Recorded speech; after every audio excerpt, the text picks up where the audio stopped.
নমস্কার, দীপক মান্তি উৎকল বার্তায় প্রত্যেককে স্বাগত জানাই। পরিবর্তনে সবাইকে স্বাগত।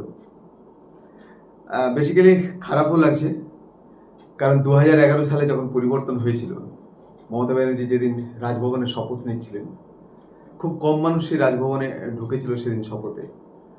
আমার সৌভাগ্য হয়েছিল সে রাজভবনে সেদিন থাকার, এবং চোখের সামনে সে আবেগটা দেখছিলাম। মমতা ব্যানার্জি সেখানে মুখ্যমন্ত্রীর জন্যে শপথ নিচ্ছেন, বাকি সমস্ত যারা মন্ত্রিসভার সদস্য তারা ধুতি পরে যাওয়ার ফরমান জারি হয়েছিল, সেই ধুতি প্রত্যেকে ধুতি পরে পাঞ্জাবি পরে শপথ নিচ্ছিলেন। সেই দৃশ্যটা আজ বড় মনে পড়ছিল সেদিন বুদ্ধদেব ভট্টাচার্য এবং বিমান বসু এরা সামনের সিটে বসেছিলেন, আরও অনেক মান্যগণ্য ব্যক্তিরা সব ছিলেন। তো তাদের অপলক দৃষ্টিতে সেদিন মমতা ব্যানার্জি যখন শপথ নিয়েছিলেন, অপলক দৃষ্টিতে সবাই তাকিয়েছিলেন, ভাবছিলেন যে এই ফাইটার মহিলা একটা এত বড় সাম্রাজ্যের, এত বড় দুর্গের বিপুলভাবে পরিবর্তন করে দিল এই ফাইটার মহিলা। এবং সত্যি কথা কি, আনএক্সপেক্টেড রেজাল্ট হয়েছিল 2011-তে, সবাই জানেন। একটা ব্যাপক ভোট সুইং হয়েছিল ভিতরে, যেটা সিপিএম টের পায়নি, সিপিএমের মতো দলও টের পায়নি, কেডার ভিত্তিক দল তারা টের পায়নি, কিন্তু সেদিন হয়েছিল। সেদিনই পশ্চিমবাংলার জনসাধারণ করে দেখিয়েছিল। 35 বছরের জগদ্দল পাথরকে সরাতে সক্ষম হয়েছিলেন মমতা ব্যানার্জি, এবং তার জন্য মমতা ব্যানার্জির ফ্যান ফলোয়ার প্রচুর। আমি নিজে একটা বড় ভক্ত ছিলাম। আমরা নিজেরা বহু বাধা বিপত্তি কাটিয়ে 2010 থেকে সংগ্রাম করেছিলাম যাতে মমতা ব্যানার্জি আসেন এখানে পশ্চিমবাংলায়, এবং তার জন্যে অনেক সময় হুমকি চুমকির মুখেও পড়তে হয়েছে। কিন্তু যাই হোক, তিনি এসেছিলেন, সেসব তো অতীতের কথা। কিন্তু আজকে খারাপ লাগছে এই কারণে, সেই মমতা ব্যানার্জির আজকে সাংবাদিক সম্মেলন করে যে মমতা ব্যানার্জি ইস্তফা দিতে চাইলেন না, সেই মমতা ব্যানার্জির মধ্যে কোনো মিল নেই। আকাশ জমিন তফাৎ সেই মমতা ব্যানার্জি আর এই মমতা ব্যানার্জি। আজকে মমতা ব্যানার্জির সাংবাদিক সম্মেলনে মনে হলো তিনি সত্যিই গদিলোভী। গদি ছাড়া তিনি কিছু চান না। তিনি শুধুমাত্র ইলেকশন কমিশনকে দায়ী করে যাচ্ছেন। তিনি কিছুতেই মানতে পারছেন না এই রেজাল্টটা, যেটা সত্যি দুর্ভাগ্য। মানে তার মতো রাজনীতিকদের মুখে এই কথা শুনবো, এটা সত্যি আশা করিনি। এবং এতে বাঙালি হিসাবে লজ্জাই লাগছে, কারণ বাকি অন্য আদার স্টেটে যারা বন্ধুবান্ধবরা আছে তারা ফোন করে করে বলছে, কী হলো রে তোদের, তোরা তো সত্যি এত গদিলোভী। কোনো ভারতবর্ষের কোনো মুখ্যমন্ত্রী হয়তো এরকম কথা বলেননি এর আগে। এটা আবার নতুনভাবে একটা সংজ্ঞা হয়ে গেল। যাক, সে তো একটা সাংবিধানিক ব্যাপার, এবং তিনি তো সরছেন সেটা তো নিশ্চিত, কারণ যেহেতু হেরে গেছেন। কিন্তু এই নাটকটা করার আমাদের ক্ষুদ্র বুদ্ধিতে কোনো দরকার ছিল বলে মনে হয় না। এবং একটা চারপাশে যে তত্ত্ব চলছে, দেখুন, বিজেপি কতটা জিতেছে পশ্চিমবাংলায় সেটা বলা বড় মুশকিল, কিন্তু তৃণমূল হেরেছে এটা তো সত্যি। বিজেপি নিজের ক্ষমতায় কতটা জিতেছে সেটাও বলা মুশকিল, কিন্তু তৃণমূলকে মানুষ হারিয়েছে এটা একদম সত্যি। কারণ ভোট সুইং হচ্ছে, এটা আমরা সবাই ভেবেছিলাম, একটা ব্যাপক ভোট সুইং হচ্ছে। আমাদের নিজেদেরও এক্সপেকটেশন ছিল, যেহেতু পথে মাঠে ঘাটে ঘুরে বেড়াচ্ছিলাম ইলেকশনের আগে, যে 170 বিজেপি পেতে চলেছে। কিন্তু এই হারে পাবে এবং মার্জিনটা এতটা বেশি হবে, এ সত্যি অকল্পনীয় ছিল।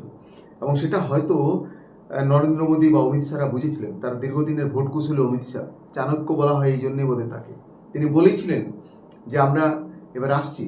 এবং আমি জানি এই নিউ টাউনে এক হোটেলে তিনি ঘাঁটি গেড়েছিলেন, যে কদিন বহু বিশিষ্ট মানুষ তার সঙ্গে এসেছেন দেখা করতে, তিনিও ডিনার করেছেন তাদের সঙ্গে। তাদেরকে স্পষ্ট করে বলেছেন যে এবারে বিজেপি আসছেই, আপনারা ভোট দেন, সবাই ভোটটাকে নিশ্চিত করুন, বিজেপি আসবে। কারণ তিনি ভোট সুইংটা বুঝতে পেরেছেন যে একটা মানুষের মেরুকরণ হয়ে গেছে, এবং এটার জন্য দায়ী শুধুমাত্র বিজেপিকে লোকে বলছে। তো আমি দেখছি বামপন্থী বন্ধুরা সব শুধুমাত্র বিজেপিকে বলছে, তা আমার মনে হয় না।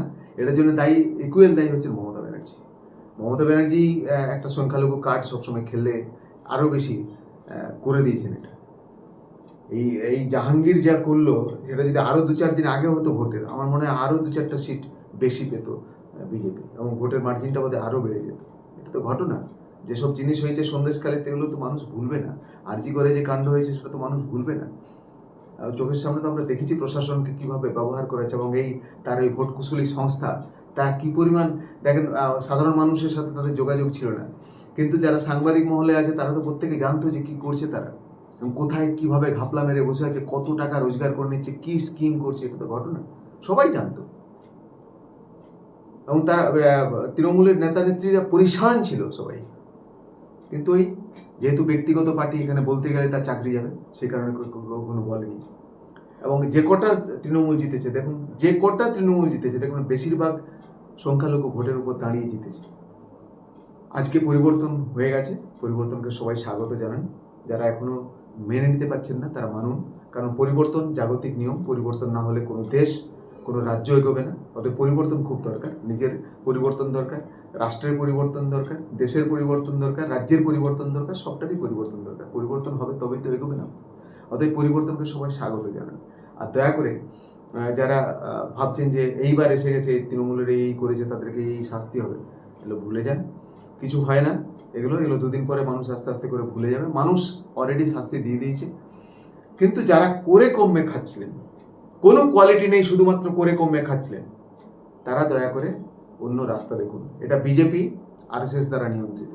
ওই 10% 20% কমিশনের গল্পটা কিন্তু আস্তে আস্তে এখান থেকে উঠে যাবে।